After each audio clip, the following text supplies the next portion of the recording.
Heureusement, et qu'il allait me revenir, il ne m'est pas revenu.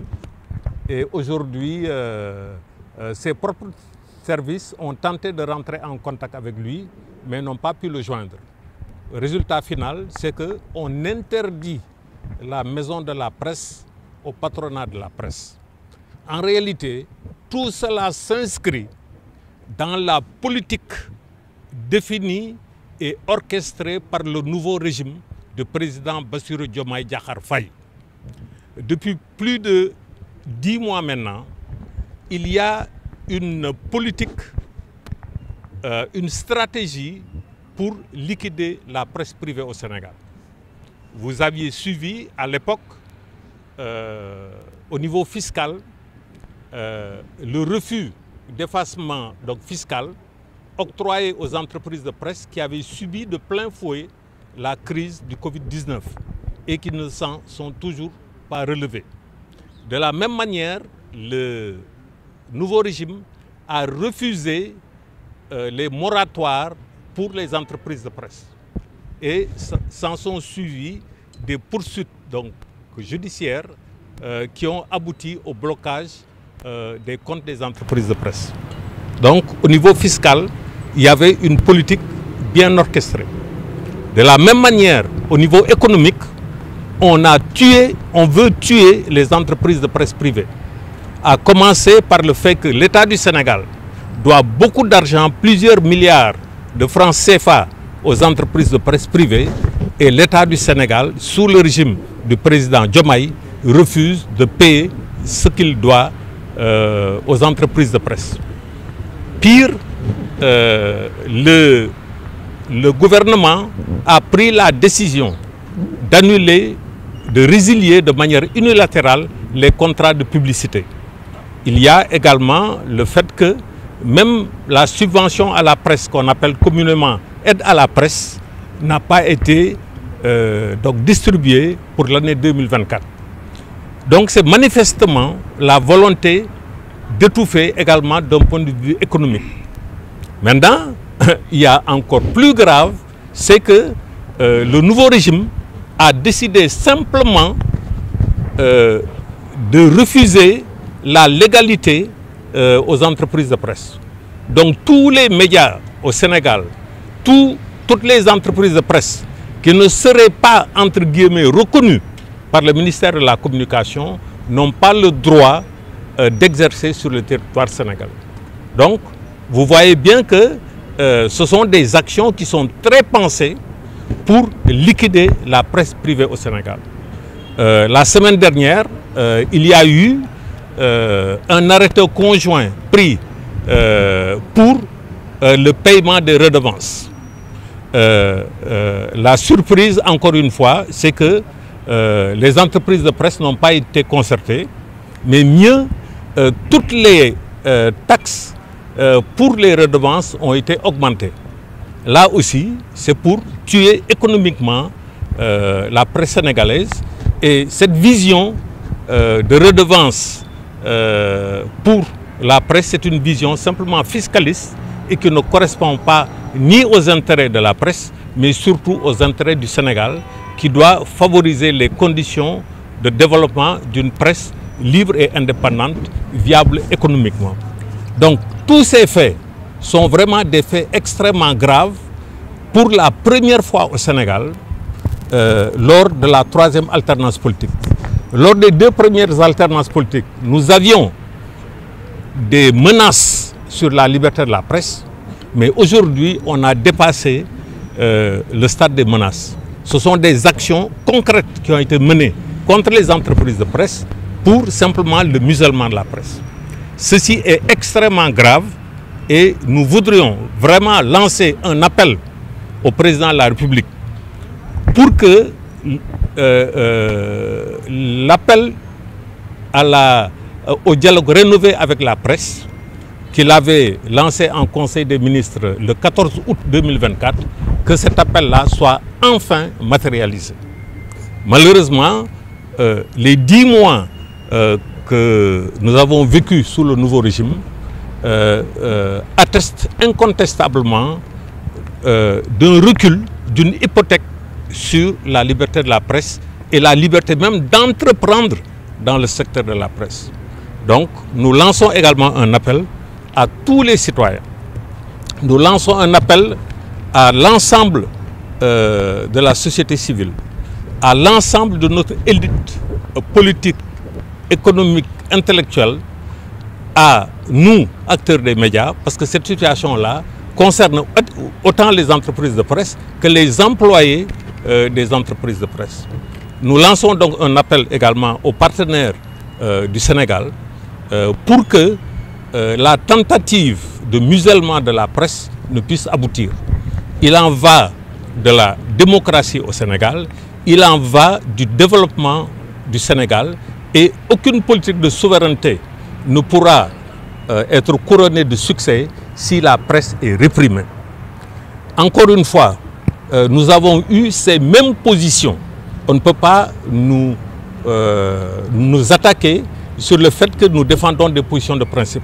Nous avons eu ces mêmes positions sous la première alternance avec le président Abdoulaye Wade. Nous avons eu les mêmes positions sous le président Macky Sall lors de la deuxième alternance.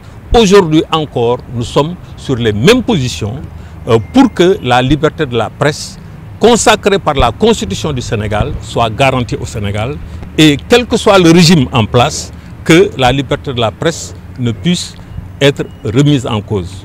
Donc voilà l'appel que nous lançons et encore une fois, nous déplorons le fait des actions d'une bassesse incroyable. Nous refusons en tant que patronat de la presse à accéder à la maison de la presse. De l'État sénégalais aujourd'hui, excusez-moi du terme que vous utilisez, à fermer cette presse, ou bien à prendre un acte, museler ces voix compliquées. Quel est l'intérêt du Sénégal à faire ça? Ce n'est pas l'intérêt du Sénégal de museler la presse, parce que c'est la presse qui a permis la stabilité politique et sociale ici au Sénégal. Il fait bon vivre au Sénégal parce qu'au Sénégal, il y a jamais la paix. Et la presse y a beaucoup contribué. C'est la presse qui nous a permis de réaliser 3 alternances politiques. Sans la presse, peut-être qu'il n'y aurait pas d'alternance politique au Sénégal. C'est la presse qui nous permet aujourd'hui de lutter contre toutes les pandémies. Vous avez vu récemment le rôle de la presse dans la lutte contre autant Ebola que le Covid-19. Sans la presse, peut-être que les dégâts auraient été encore plus importants au Sénégal.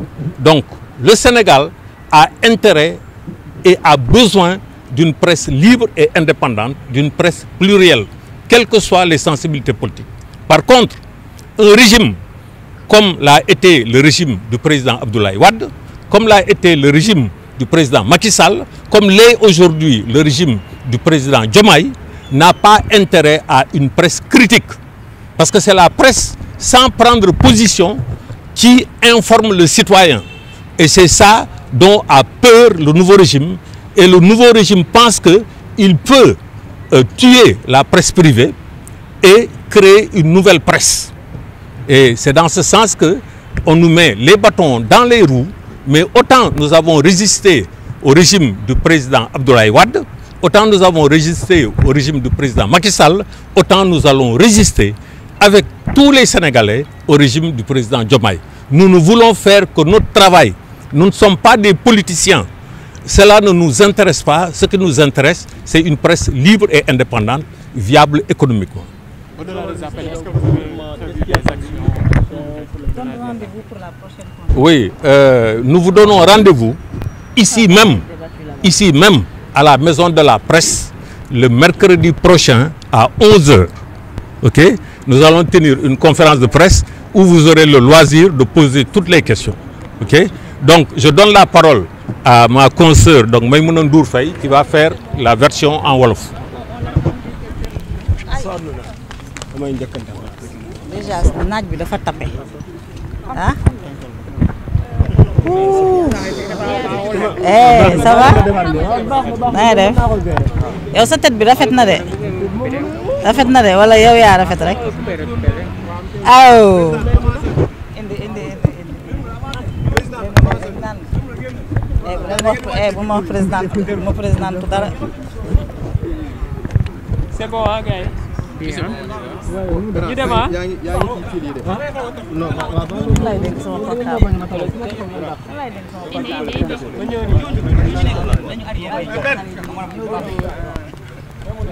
C'est bon hein?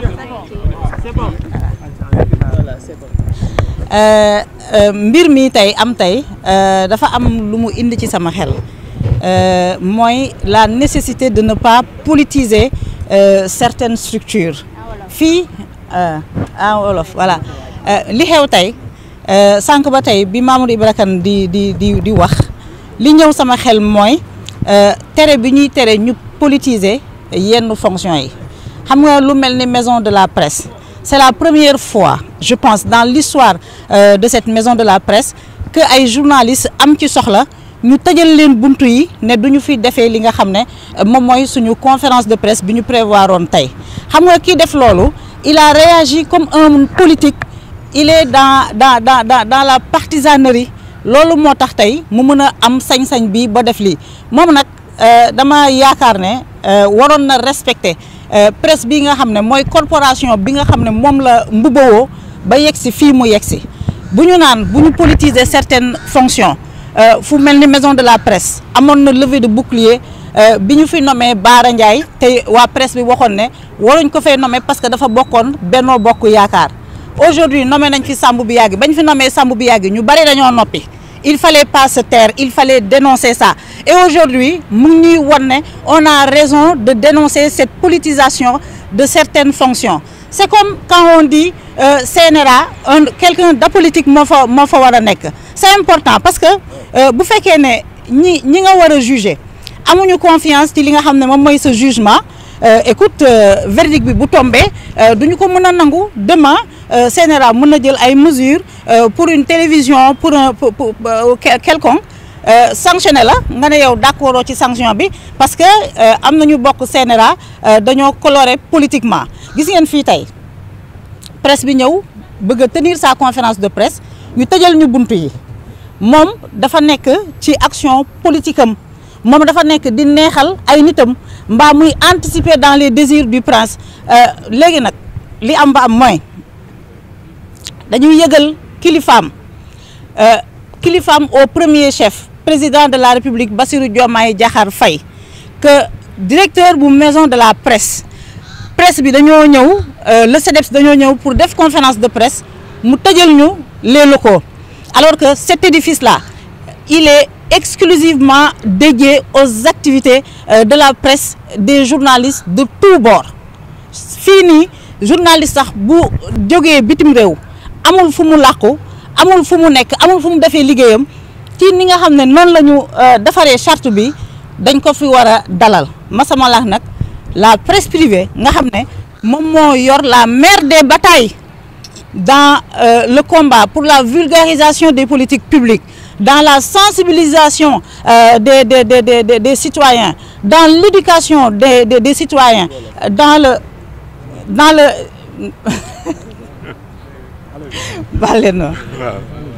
alors je disais maison de la presse waruñ ko xañ journaliste presse privée bi yi nga xam ne bu fekkee ne dañoo bëgg a wax wone li nga xam ne moom mooy liggéeyu nguur gi bu fekkee dañoo bëgg a sensibiliser ñi nga xam ne ñoom ñooy population yi bu fekkee dañoo bëgg a yar bu fekkee ne dañoo bëgg a dëgëral suñu socle démocratique ñun ñoo yor mère des batailles boobu lu ñu siy def en tant que délégataire de service public même ñi nga xam ne ay médias yu nekk service public bi la ñoom duñu ko si def te ñoom pourtant ils ont des subventions pour faire ce travail là mais tout le travail ñi nga xam ne ñoom ñooy waa presse privée bi ñoom ñoo koy def ñu soxla maison de la presse ñu tere ñu ko gis nga lii nag beneen jéego la buy wone parfois la petitesse de certains responsables c'est de la petitesse noonu rek lañ ko mën a tuddee c'est-à-dire dañuy joxoñ baaraam pour man directeur maison de la presse bouton la deful dara dañuy joxoñ baaraam kilifaam di ministre de la communication moom mi nga xam ne ba mu jëlee les rênes de ce département là ba tey c'est la première fois ministre de la communication ñëw demul seeti ñi nga xam ne ñoom ñooy organe de presse yi waxtaan ak ñoom deful concertation nekk ci presse bi di leen xaajale di mbiicoo mbaloo ak nit ñi bañ a recevoir des gens yoo xam ne ñoo ko ëpp mérite téeméer yoon ñoo ko ëpp mérite ci réew mi ñoo ko ëpp mérite ci askan bi. Aujourd'hui li directeur maison de la presse def dañ ko sant moom nag moom muy directeur maison de la presse moi je l'aime bien mais tey rusloo na ñun ñi nga xam ne daf ñu jàppee ay naataangoo ñu ngi koy woo depuis ce matin il est injoignable ses employés ont essayé de le joindre il est injoignable en tout cas il a organisé son injoignabilité nous on prend acte et on vous donne rendez-vous mercredi encore ici on verra bien ndax dinañ ñu terewaat l'accès à la maison de la presse et en attendant que le président de la République yëg li nga xam ne moom moo am fii que le président de la République yëg façon bi nga xam ne noonu la ministre de la communication di doxalee ànd ci ak ñi nga xam ne ñoom lay liggéeyal lii beneen paala rek day ñëw fekk si li nga xam ne métit yi nga xam ne ministère de la communication mu ngi koy teg la presse privée donc on vous donne rendez-vous ici mercredi daañu waxtaanee ak yéen lu jëm ci crise bi nga xam ne moom la presse di traversé. Bon li ñu seetlu mooy patronat de la presse bi saa yu wootee mu ne conférence de presse wala point de presse daanaka yéen a ñëw pour yéen lan moo ko waral. lan moo waral c'est-à-dire. y a-t-il une bipolarisation de la presse? Y a-t-il une bipolarisation. ban bipolarisation. deux blocs de la presse. Pastef ak ñeneen ñi pour presse bi. Mais nous sommes une presse républicaine. Nous sommes une je trouve même que le fait que loolu di traverser seen xel sax il faut ñu faxas ka gaaw amul presse la presse elle est républicaine amul une presse politique amul une presse partisane le CEDEPS c'est une association buy regrouper patronat de la presse au Sénégal xanaa xamu leen ne même les organes du public dañoo bokk CEDEPS et puis ñu wax benn affaire le CEDEPS agit et parle au nom de tout le patronat de la presse sénégalaise donc bu leen fi indi bipolarisation bu leen fi indi benn dichotomie le CEDEPS lu action bu CEDEPS teg daf ko def au nom de tout le patronat de la presse sénégalaise. da nga xalaat ne action yi ngeen di Maimouna da nga xalaat ne action yi ngeen di jànkonteel acharnement la ci presse privée bi. lii nii de c'est la première fois mu am te jaaxal na ma trop nan la ki nga xam ne moom mooy diriger béréb bi amee ñàkkee am kersa ba def lii moom nag je présume que il veut plaire à son ministre man je ne suis même pas il veut plaire à son ministre et puis son ministre am dafay anticiper sur ce qu'il pourrait penser des désirs du prince loolu kese la. alors jafe-jafe yi dinañ ci ñëwaat ci conférence de presse mercredi bi waaye chaque jour dafa am luy ñëw tegu ci kaw jafe-jafe yi ñu njëkkoon a am mercredi daañu waxtaanee li nga xam ne moom mooy arrêté yu bari yi nga xam ne ministère de la communication mu ngi koy jël te def ci concertation di beddi ki nga xam ne moom mooy organe de régulation bii di CNRA daañu waxtaanee tamit problème yi nga xam ne yàgg nañu ko waxtaanee te ba tey amuñu ci benn solution. Merci. Merci. Non, yoruma seen kii yoruma. Merci.